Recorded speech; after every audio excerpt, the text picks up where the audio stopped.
আমরা সবাই হাজির হব, গুলির মুখের কথা দেব, গোলাপি না আজাদি, আমরা সবাই হাজির হব, যুগে যুগে লড়ে যাব,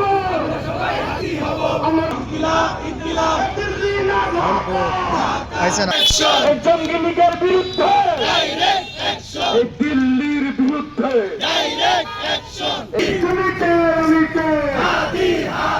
আমরা সবাই হাজির হব।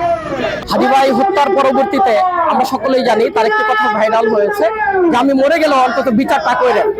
একটি দেশ কিন্তু তার বিল্ডিং দিয়ে মাপা হয় না, একটি দেশের উন্নতি এবং দেশের স্থিতিশীলতা সবকিছু মাপা হয় ন্যায় বিচার দিয়ে। হাদির মতো বিপ্লবী মানুষকে যারা বাংলাদেশের কালচার নিয়ে কাজ করেছে এবং শত বছরের যে গোলামি, সেই গোলামির বিরুদ্ধে যে কালচারাল সেন্টার গড়ে তোলা হয়েছিল, সে আমাদের পিক।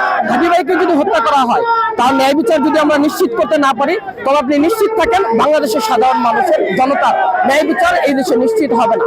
আমাদের এই সমাবেশ থেকে, এই অবরোধ থেকে একটি প্রত্যাশা, যে কোনো মূল্যেই আমরা জান দেবো কিন্তু জুলাই দেবো না। এবং হাদি ভাইয়ের ন্যায় বিচার এই ইন্টিরিমকে নিশ্চিত করতে হবে। এই ইন্টিরিমের পায়ের নিচে হচ্ছে রক্তের সমুদ্র, ছাত্র জনতা জুলাইয়ের রক্তের সমুদ্র। এই রক্তের সমুদ্রের উপর দাঁড়িয়ে তারা মানুষকে ন্যায় বিচার দিতে পারছে না এবং বিপ্লবীদেরকে একের পর এক হত্যার টার্গেট করা হচ্ছে এবং হাদির মতো মানুষদেরকে হত্যা করা হচ্ছে।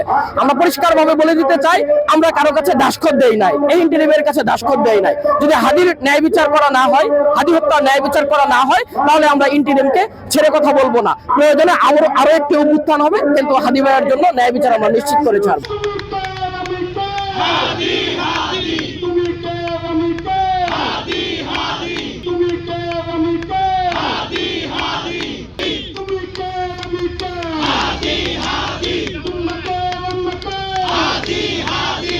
আপনারা সকলেই এমনকি মিডিয়া নেতৃবৃন্দ প্রতিনিধি আপনারা যারা আছেন প্রত্যেকেই জানেন যে আমাদের বাংলার যে বীর শহীদ উসমান হাদিকে হত্যা করা হয়েছে, কিন্তু রাষ্ট্র কর্তৃক যে আমাদেরকে সঠিক যে খুনি তাকে যেতে দেওয়া হয়েছে, এমনকি আমাদের এখন পর্যন্ত ক্লিয়ার করতে পারিনি কে খুন করা হয়েছে এবং কি কোন চক্র এখানে আমাদেরকে এই হাদি ভাইকে হত্যা করেছে, তাকে এখন পর্যন্ত আমাদের জাতির উদ্দেশ্যে কোনো ক্লিয়ার বার্তা দেওয়া হয়নি।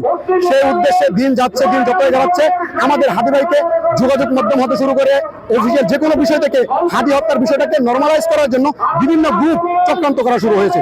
সেই হিসেবে আমরা স্পষ্ট বার্তা দিতে চাই, আমরা স্পষ্টভাবে বলতে চাই, ইনকিলাব মঞ্চ ঢাকা থেকে কেন্দ্রীয়ভাবে যেই আজকের এই প্রোগ্রাম ঘোষণা করা হয়েছে, সারা বাংলাদেশের বিভাগীয় শহরগুলোতে ইনকিলাব মঞ্চ কর্তৃক এবং অবস্থান কর্মসূচি এবং অবরোধ ঘোষণা করা হয়েছে, যতদিন না পর্যন্ত আগামী 25 কার্য দিবসের মধ্যেই আমাদেরকে সেই খুনিকে, সে যেখানেই যাক না কেন, ইন্ডিয়াতে চলে যাক না বিশ্বের যে কোনো প্রান্তে চলে যাক, সেটা আমাদের দেখার বিষয় না। আমরা চাই সেই খুনিকে এবং খুনি চক্রকে আমাদের জাতির উদ্দেশ্যে প্রকাশ করা হোক।